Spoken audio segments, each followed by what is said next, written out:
ముఖ్యమంత్రి కిరణ్ కుమార్ రెడ్డి కొద్దిసేపటి క్రితం తన మంత్రివర్గ సహచరులకు శాఖలు కేటాయించారు. 8ంటికి గవర్నర్ ఆమోదం కోసం పంపిన ముఖ్యమంత్రి 9 తర్వాత ఆయా మంత్రులకు కేటాయించిన శాఖలను ప్రకటించారు. ఆ వివరాలు ఇవి: ఆనం రామనారాయణ రెడ్డి ఆర్థిక శాఖ, పి సబితా ఇంద్రారెడ్డి హోంశాఖ, రఘువీరారెడ్డి రెవెన్యూ శాఖ, మూల ముఖేష్ గౌడ్ మార్కెటింగ్ శాఖ, పి శంకర్రావు చేనేత జౌళి శాఖ, డొక్కా మాణిక్య వరప్రసాద్ గ్రామీణ నీటి సరఫరా శాఖ, ఒట్టి వసంత్ కుమార్ పర్యాటక శాఖ, సుదర్శన్ రెడ్డి భారీ నీటిపారుదల శాఖ, ఏరాసు ప్రతాపరెడ్డి న్యాయశాఖ, కె జానారెడ్డి పంచాయతీరాజ్ శాఖ, మోపిదేవి వెంకటరమణ ఎక్సైజ్ శాఖ, పి బాలరాజు గిరిజన సంక్షేమ శాఖ, బొత్స సత్యనారాయణ రవాణా శాఖ, ధర్మాన ప్రసాదరావు రోడ్లు భవనాల శాఖ,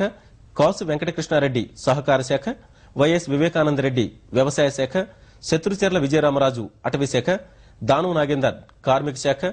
మానుగుంట మహీధర్ రెడ్డి పురపాలక శాఖ, పొన్నాల లక్ష్మయ్య ఐటీ శాఖ, జె గీతారెడ్డి భారీ పరిశ్రమల శాఖ,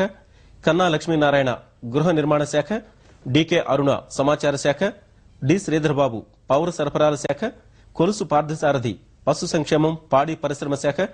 రామరెడ్డి వెంకటరెడ్డి ఉద్యాన శాఖ, డిఎల్ రవీంద్రారెడ్డి ఆరోగ్య శాఖ.